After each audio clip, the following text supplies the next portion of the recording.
तो सरकारी result search करने के बाद जो पहला सेक्शन है उसको क्लिक कीजिएगा और हम उसके बाद पहुंच जाएंगे सरकारी रिजल्ट की ऑफिशियली वेबसाइट पर, जहां पे कोई भी बिना किसी गलती के वो पोस्ट आपको मिलेंगी।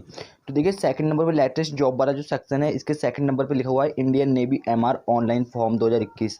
तो इस पर क्लिक करने के बाद देखिए इसका सारा डिटेल आपको मिल जाएगा। ठीक है, यहाँ पे आप देख सकते हैं ज्वाइन इंडियन नेवी नौसेना भर्ती। ठीक है, अगर हम इसकी इंपॉर्टेंट डेट दी हुई है कुछ, इनको देखें तो जो इसकी एप्लीकेशन बिगेन है 19/7/2021। इसका मतलब है कि 19/7/2021 से इसके अप्लाई होना फॉर्म शुरू हो जाएंगे।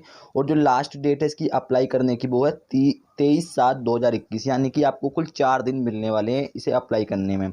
ठीक है, तो बहुत स्टूडेंट को ध्यान भी नहीं रहता है, तो आप ज़रूर इसे अप्लाई कीजिएगा, बहुत अच्छा फॉर्म है। अगर हम एप्लीकेशन फ़ी की बात करें, जनरल ओबीसी के लिए 0 है और एससी एसटी के लिए भी 0 है। ठीक है, कोई फीस आपकी इसमें नहीं लगने वाली है। बस कैफ़े वाले लेते हैं 70-80 रुपये, तो उनको आपको देने पड़ेंगे। अगर हम वैकेंसी डिटेल की बात करें, जो टोटल पोस्ट है वो 350 पोस्ट है, अच्छी पोस्ट है 350 भी। उसके बाद हम अगर पोस्ट नेम की बात करें चीफ, अगर इसकी एलिजिबिलिटी की बात करें, आपको क्या आपकी एजुकेशन क्वालिफिकेशन होगी, तो क्लास 10th हाई स्कूल आपका पास होना चाहिए, इंडिया के किसी भी बोर्ड से आप पास होने चाहिए। ठीक है, और अगर एज लिमिट की बात करें तो एज वेटविन आपकी दे रखी है, देखिए 1/4/2001 टू 30/9/2004। इसका मतलब ये कह रहा है कि आपकी जो जन्म तिथि है यानी कि डेट ऑफ बर्थ वो आपकी 1/4/2001 से 30/9/2004 के बीच में होनी चाहिए। ठीक है, तो आप इसके लिए एलिजिबल है। अगर हम फिजिकल एलिजिबिलिटी डिटेल की बात करें तो 157 सेंटीमीटर आपकी हाइट होनी चाहिए, जो कि नॉर्मली हर किसी की होती है। और 1600 मीटर आपकी, देखिए 1.6 किलोमीटर रनिंग इन 7 मिनट। देखिए बहुत टाइम दिया हुआ है, बस आपको एग्जाम पे ज़्यादा ध्यान देना है, फिजिकल क्लियर कर ही लेते हैं। अगर देखिए इसकी स्क्वाट्स की बात करें तो 20 है, और चेस्ट की बात करें तो मिनिमम एक्सपेंड 5 सेंटीमीटर। ठीक है, 5 सेंटीमीटर आपकी मिनिमम फुलनी चाहिए चेस्ट। उसके बाद अगर हम देखिए इसके नीचे कुछ दिया हुआ होगा, आप यहाँ से जाकर देखिए अप्लाई कर सकते हैं। Apply online link activate on 19/7/2021।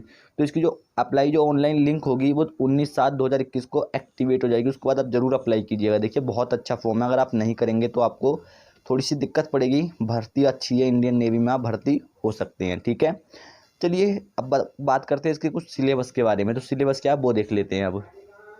देखिए अगर इसके सिलेबस के बारे में बात करें तो नेवी एमआर मैथमेटिक्स सिलेबस से क्या क्या आता है, तो मैथमेटिक्स का पहले देख लेते हैं हम। देखिए इंडियन नेवी एमआर परीक्षा में गणित के निम्नलिखित महत्वपूर्ण टॉपिक से प्रश्न पूछे जाते हैं। क्या है? ज्यामिति, निर्देशांक ज्यामिति, केंद्रीय प्रवृत्ति की मापें, गणितीय सरलीकरण, त्रिकोणमिति, अनुपात और समानुपात, इंग्लिश में भी लिखा हुआ है, रैखिक असमीकाएं, बहुपद, बीजगणितीय समीकरण, साधारण ब्याज, लाभ और हानि, प्रतिशतता, चाल और दूरी, काम और समय आदि। ठीक है, तो देखिए इतना कुछ पूछा जाता है इसमें।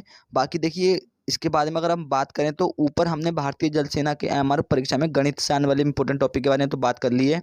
अब बात करते हैं साइंस सिलेबस की, Indian navy MR science syllabus. तो साइंस सिलेबस से क्या क्या आता है ये देखिए।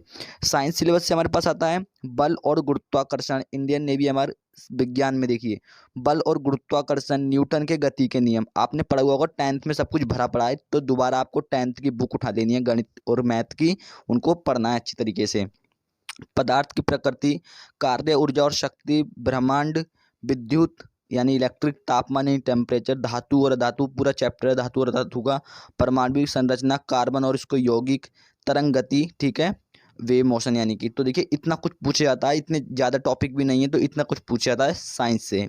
अब बात करेंगे हम जी के यानी जनरल नॉलेज की बात करें तो Indian navy MR general knowledge का सिलेबस देखिए क्या क्या आता है। तो इसमें थोड़ा ज़्यादा सिलेबस है। देखिए इतिहास, संस्कृति और धर्म, स्वतंत्रता आंदोलन, विरासत, कला और नृत्य, पुरस्कार और खोजों, युद्ध और रक्षा। तो देखिए जिसने आर्ट साइड ली होगी 12th में उसने ज़रूर पढ़ा होगा ये सब कुछ, और जिसने साइंस साइड ली होगी उसने शायद नहीं पढ़ा हो, तो इतना कुछ है नहीं, आप वो भी आप पढ़ सकते हैं। भूगोल से पूछा जाएगा नदियाँ, पहाड़, मिट्टी, करंट अफेयर्स, राजधानियाँ और मुद्राएं, पूर्ण और संक्षेप रूप, खेल, सामान्य ज्ञान, भारतीय राष्ट्रीय प्रतीक।